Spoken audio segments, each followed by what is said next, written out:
everyone, it's Greg here to do your astrology and tarot forecast for the week starting the 3rd of March 2014 and going through until the 9th of March 2014.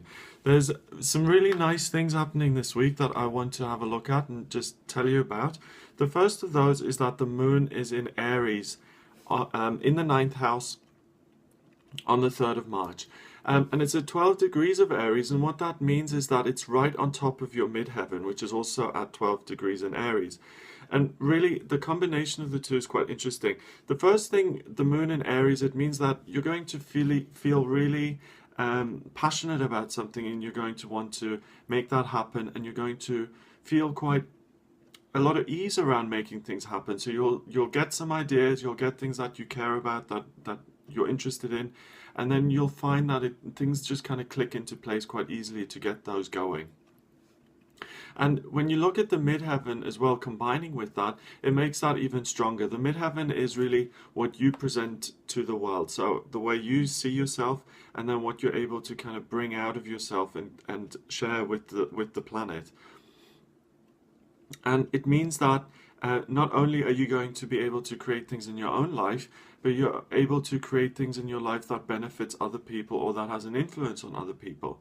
So really, on the 3rd, really expect yourself to be manifesting things really well, your ideas to become concrete, kind of tangible results and outcomes very quickly, and just just kind of keep your attention focused on that you're creating positive things and that you're creating the things that you want to create. The 4th of March, the moon moves into Aries again in the 10th house, and it actually starts to form a T-square with two other planets. So the moon in the 10th house in Aries opposes Mars in the 4th house in Libra, and the T-square is kind of like a pyramid. It's an opposition like that, and then it's a triangle at the top. And those two forces, they meet with Venus in the 7th house in Capricorn. And that creates a really nice kind of energy for the 4th. What that means is there's a push and pull between you creating things in your working life, having ideas and putting them into practice, what I've already talked about. But that kind of hits Mars in Libra. It kind of opposes that. And Mars is strength and power and forcefulness. Libra is about creating harmony and beauty, especially with other people. And the 4th house is communication. So there's going to be a real desire for you to communicate in a forceful way to kind of create a better working environment for yourself, or to create more harmony with other people. And where the conflict comes in is between judging what your own kind of needs are and creating what you want for yourself, and then taking other people into account and creating for the collective and for the greater. So you'll feel a push and pull there, and the way out of that is to focus on what you really love about your work, what is really effective, what is effective not just for you but for other people, and to allow that energy of love into this situation. So really, just kind of give yourself a mental prompt or a mental reminder, do I care about this? Do I love this? Is this for the greater good? And if the answer is yes to all of those things, then absolutely go forward with that, and that's how you're going to resolve the conflict. Moving on to the 5th, the moon is still in the 10th house. It moves into Taurus now, and that puts you right in touch with your physical self, with your body, with the physical pleasures of life. You start to slow down a little bit, and you become a lot more grounded. And what's interesting about the 5th of March as well is that Chiron moves into the 8th house. It's in Pisces, it remains in Pisces, but it shifts positions in terms of the houses. And it was in the 9th house before. Chiron is the wounded healer. It's that energy of having been hurt and then applying energy and focus on something to resolve that.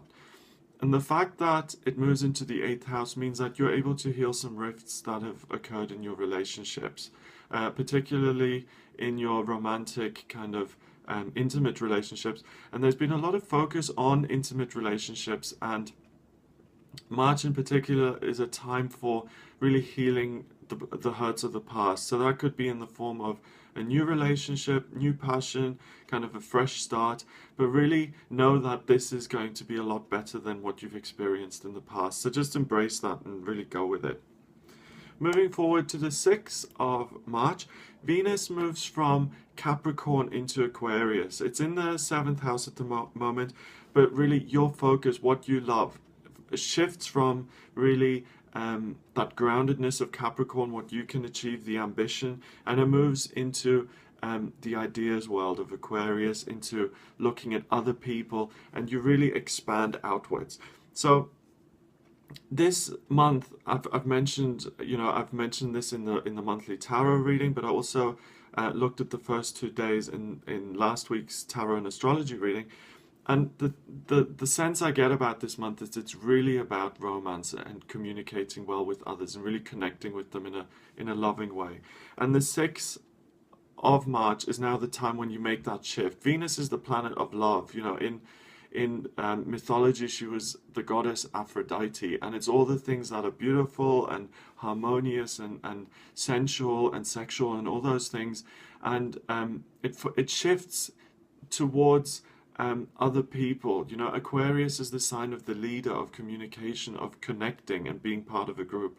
So it means that you really start to now make those connections with other people that can then lead to those romantic links and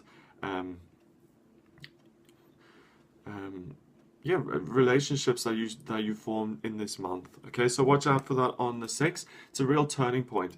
Moving on to the 7th, I want to just touch on Mars and the North Node down there in the 4th house in Libra. Those two are conjunct at the moment. They're 2 degrees apart. Mars is very much about wanting to communicate in a positive way, and Mars, it stays in the houses for about 2 months. It stays in a house, so that energy is kind of with you for a while, but it's really about getting your point across. And the fact that the north node of the moon is right there, it means that the things you're communicating are important for your spiritual growth and for your soul growth. So really don't kind of doubt what you're saying, what you're communicating with other people. Things are meant to be the way they are at the moment, and what you're saying and what you're sharing with other people is important. So really just, if it doesn't seem important to you, just honor it, because it is part of your growth and it's meant to happen. Right, the 8th of March, the moon enters its first quarter. First quarter is, the plants have been seeded and they're now starting to grow. The moon is in the 12th house in Gemini. Gemini being the sign of communication of other people. So this week, this is really the main theme of this week, that it's all about communicating with other people. You feel at ease doing it, you feel at peace doing it, you start to broaden your horizons, you let other people in, and you really become a people person this week, and things really start to open up for you. As I said, those plants have been those seeds have been planted, and the kind of new connections start to come in. Your focus shifted on the 6th, and now you're starting to see the kind of results of that 2 days later. And then finally, I just want to touch on the moon on the 9th, still being in Gemini, but kind of moving to 29 degrees of Gemini. And that's, at the end of the 30-degree kind of cycle, it's a completion, and it means that Gemini energy for you on the 9th is really complete and really powerful and strong in your life. So really know that you're able to communicate, have that confidence. The ideas are kind of zinging and popping all over the place, and things are going to be really moving quickly for you. So especially, 6th to 9th, it's all communication, other people, and feeling comfortable sharing your ideas and sharing your thoughts. Right, I'm going to move on to the tarot section of this reading now, and I'm going to draw 3 cards, which are going to give me an insight into what the key themes are for the week, and what signs of the zodiac are really going to be affected the most by this kind of romantic, communicative energy. That is so interesting. Okay, I've got 3 fire cards here, 3 signs that are all in fire. And fire is all about passion and making things happen. And if you think back to the 3rd to the kind of 6th of March, there was a real drive for you to push things forward, to really give something to the world, something you care about. And the cards are telling me to focus on that, and that for the signs that I'm going to mention in a minute, that the first couple of days of March, so the 3rd to the 6th, are really going to be instrumental and really important in you getting your point across, and really work to do that. Honor your ideas, honor your passions, and really manifest at the beginning of March. It's important, and it's going to serve you in your life. The first card is the Tower in reverse.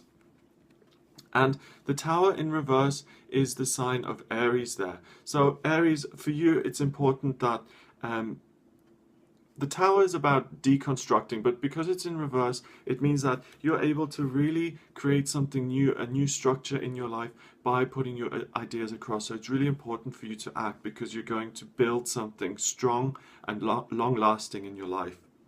The next card is Strength in reverse.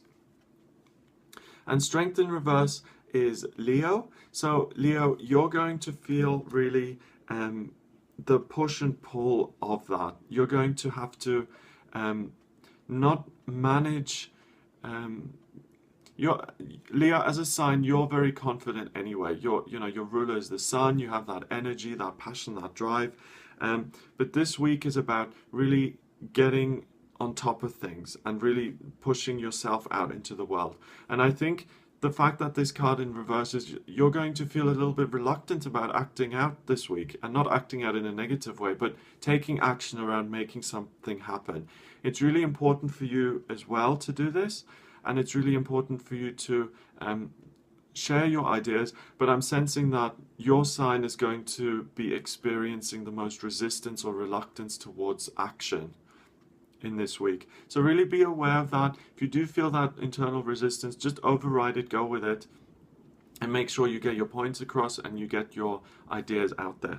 Finally, the Chariot, and that's the right way up. And this is Sagittarius. So we've got 3 fire signs. We've got Aries, we've got Leo, and Sagittarius. So it's a week about passion, fire, drive, enthusiasm, getting things going. And for you, Sagittarius, it means you in particular are going to be victorious in getting this point across. You're going to be able to take your passions and desires and ideas and really get them out there, and it's going to really flow effortlessly for you. So get your ideas in your mind, get them fixed in, know on an intuitive level what it is you care about, and then just go for it. Don't doubt yourself, don't procrastinate. Even if you don't feel completely prepared or ready, just go for it, and the outcome is going to be positive. Especially for you, Sagittarius, you're going to have the easiest time this week. So I hope that's given you some ideas of what you can expect in terms of astrology and tarot for the 3rd of March until the 9th. I hope you have a wonderful week, and I will be with you again soon.